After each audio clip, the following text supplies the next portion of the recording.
में भाजपा को उस समय बड़ा झटका लगा जब भाजपा के राष्ट्रीय अध्यक्ष नितिन नवीन ने शुक्रवार को की अन्नामलाई का इस्तीफा स्वीकार कर लिया।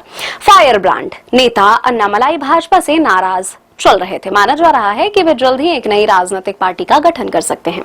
भाजपा के राष्ट्रीय अध्यक्ष नितिन नवीन ने तमिलनाडु के पूर्व प्रदेश अध्यक्ष के अन्नामलाई का पार्टी की प्राथमिक सदस्यता से दिया गया इस्तीफा स्वीकार कर लिया है। उन्होंने 2021 से 2025 तक अन्नामलाई ने तमिलनाडु में भाजपा की कमान संभाली। अन्नामलाई को पिछले 5 सालों से तमिलनाडु में बीजेपी का चेहरा माना जा रहा था।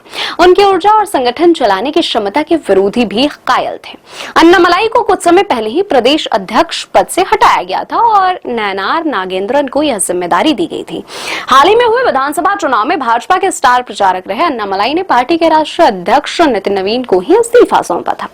गृह मंत्री अमित शाह से मुलाकात के बाद यह माना जा रहा था कि शायद वे अपना फैसला बदल सकते हैं। कर्नाटक कैडर के पूर्व आईपीएस अन्नामलाई प्रधानमंत्री नरेंद्र मोदी से प्रभावित होकर राजनीति में आए थे। उन्हें पहले तमिलनाडु का उपाध्यक्ष और फिर प्रदेश का अध्यक्ष बनाया गया। अन्नामलाई भाजपा के AIADMK के साथ गठबंधन के भी खिलाफ थे। हालांकि तमिलनाडु विधानसभा चुनाव में उन्होंने खुलकर एनडीए के लिए प्रचार किया था। अटकलें ये भी थी कि अन्नामलाई को दिल्ली में कोई पद दिया जा सकता है। चर्चाएं ये भी थी कि उन्हें आंध्र प्रदेश से राज्यसभा भी भेजा जा सकता है।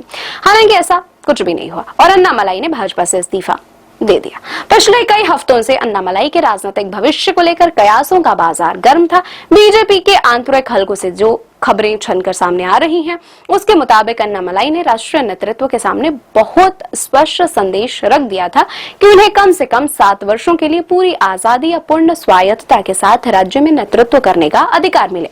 अगर ऐसा नहीं हो सकता तो उन्हें अपना अलग राजनीतिक रास्ता चुनने की अनुमति दी जाए और संभवतः उन्हें पूर्ण स्वायत्तता नहीं मिली, इसलिए उन्होंने पार्टी को बाय बाय बोल दिया।